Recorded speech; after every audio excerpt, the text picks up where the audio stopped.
Did you think we had forgotten?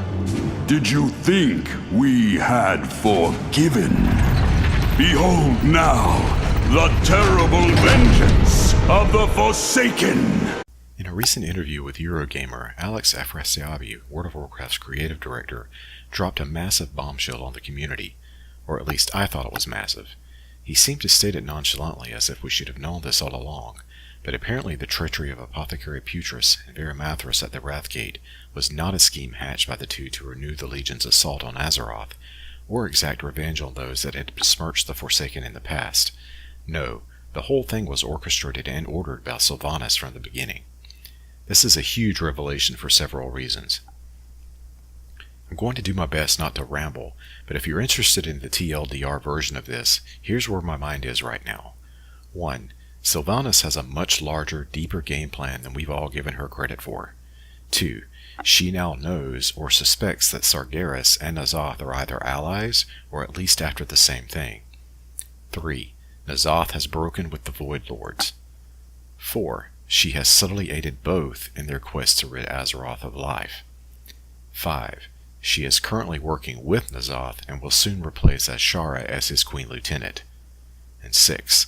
Sylvanas will be the head of a faction for death. Whether that will be a playable faction is yet to be seen. This may be part 1 in a series because that's a lot to wrap my brain around.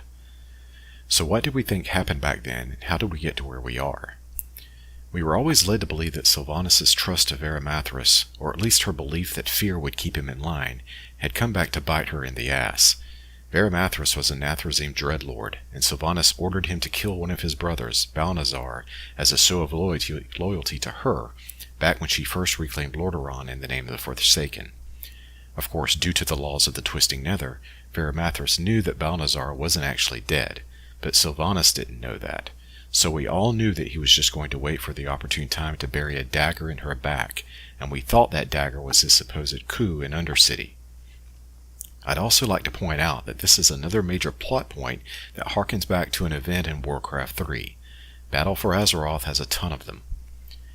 So in the Battle for Undercity cinematic, we see the Alliance forces led by Varian Wrynn and the Horde forces led by Thrall independently invade and rid the Undercity of the forces seemingly controlled by Varimathras and Putris.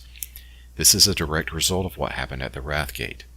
For the purposes of this video, what unfolds during the Horde attack is paramount.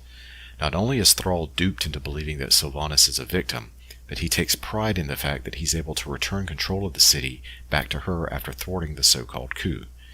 I suppose one could look at this as Sylvanas using the conflict as a way to get rid of a major demon, and laying the blame on an apothecary that no one had really paid attention to prior to the Wrathgate. However, I see it a different way. At some point during the time Sylvanas ruled Undercity with Varimathras at her side, they hatched a plot. Even while Horde champions were killing him, he didn't betray Sylvanas. He didn't scream, "Hey, she was behind all of this."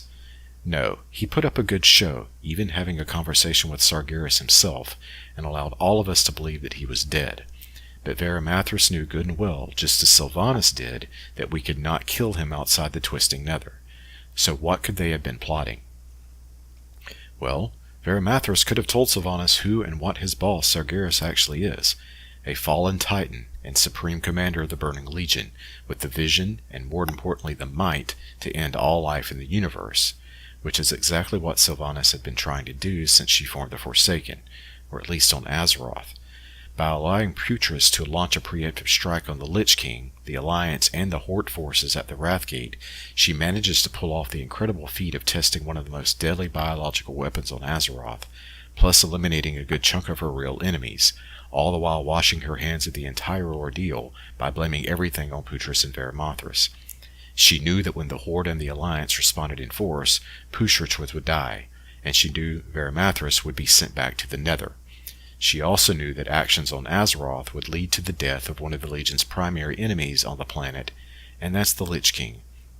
Again, something she could totally get behind due to her hatred of Arthas. The next time we saw Varimathras, he was a prisoner on Argus, and he had some very interesting quotes that have been dissected plenty of times, but they are worth repeating. "When your thrones run red with betrayal, When your holy places burn and the shattered mask hangs above your hearth, only then will you know, and it will be too late. Tell me, when she seized your throne of hides and bones, was your allegiance forced? No, I'd wager you surrendered it willingly, or were convinced you did. It matters not. You were blind to the darkness in your midst. At one point in time, there were a couple of individuals they could have been referencing, but I don't think there's any doubt anymore. He's talking about Sylvanas, and it's now clear to me that she has quietly orchestrated our entire state of affairs, right down to the possible death of old Jin, with full knowledge that the Whispers of N'Zoth would find their way to the dying troll and would be persuaded to name her as war chief. We've always suspected that Sylvanas hated being quote-unquote in the open. Now I believe it's just one step closer to her ultimate goal. This war is meant to weaken or destroy mortals on Azeroth. The Horde is just her tool, and when she helps N'Zoth fully realize his return, we're all going to be screwed. Because at that point, probably the last thing we see in this expansion, it'll be revealed that N'Zoth has returned to helm his Black Empire, with Helya, Sylvanas, and possibly the Lich King as his generals. The Lich King in his current form probably already knows that Sylvanas ordered the treachery at the Wrathgate. Bolvar Fordragon, the mortal paladin, may have had his fate sealed that day, but Arthas suspected Sylvanas the very second the blight rained down on them. Hell, he even says it in the cinematic. Sylvanas! Death! When Bolvar donned the helm, he merged with the remnants of Arthas and whatever was left, if anything, of Ner'zhul, so he knows. I'm betting he doesn't care. In his new role, he's just as fascinated with death as Sylvanas is. However, he is no friend of the Legion, and he's been up to some shady shit in Icecrown since we left him to his own devices at the end of Wrath. How he feels about the old gods, especially N'Zoth, isn't fully known. Yogg-Saron tried to subvert him and failed, because the old gods have no sway over death. The Void Lords created the old gods, and the Void itself seems to be absolutely terrified of death, as seen when Ilaria Windrunner was in the presence of her sister Sylvanas. So could Bolvar be working with N'Zoth as well? If N'Zoth has truly broken with the Void Lords, as I suspect, then it's certainly possible. I mentioned this in my last video, and I'm sticking to it. We're going to lose at the end of BFA. We've got to get to the end, however, and there is one old warrior that is going to lose his shit when he finds out that Sylvanas was directly responsible for the Wrathgate, and the eventual true death of his son Dranash, and that is Varric Saurfang. Now that we've seen the cinematic Lost Honor, we know that he's going to take Anduin up on his offer of indirectly helping restore the honor of the Horde and do everything he can to stop Sylvanas. And don't forget, Varric came out of retirement, so to speak, in Wrath of the Lich King and joined Thrall in helping Sylvanas retake Undercity. He's actually present in the Horde scenario cinematic after Jaina teleports the Alliance out. In the cinematic Old Soldier, we see that he is still agonizing over the loss of his son, and when or if he learns that Dranash died due to the treachery of Sylvanas, it's going to be game on. I do not believe that Saurfang will get to truly avenge his son. I do believe that he will get his wish and earn his honorable death. He's going to try to kill Sylvanas, and he may come close, but in the end he will fail, and it'll probably be the same song for Gen Greymane.